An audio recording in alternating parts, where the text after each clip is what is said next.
এখানে হচ্ছে দু রকমের শিম ভাজা, শীতকাল মানেই তো শিম। এই দুটো শোল মাছ দিয়ে আমি রান্না করব টক। আর এটা হচ্ছিল জিরা ঝোল, আর এটা হচ্ছে বাঁধাকপির ঘন্ট। আর এখানে বেঁচে যাওয়া জমা হয়ে গেছিলো আর কি, তো সেখান থেকে আমি ঘরেই পনির বানিয়ে পালং পনির বানাবো বলে ঠিক করলাম।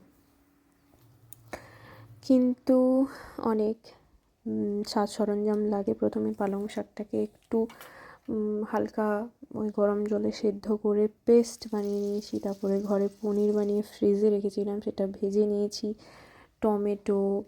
টমেটো বাটা, আদা বাটা, হিং, তারপর একটু জোয়ান আর শুকনো লঙ্কা, এই সমস্ত কিছুকে তেলে একের পর এক দিয়ে আমি কষাচ্ছিলাম।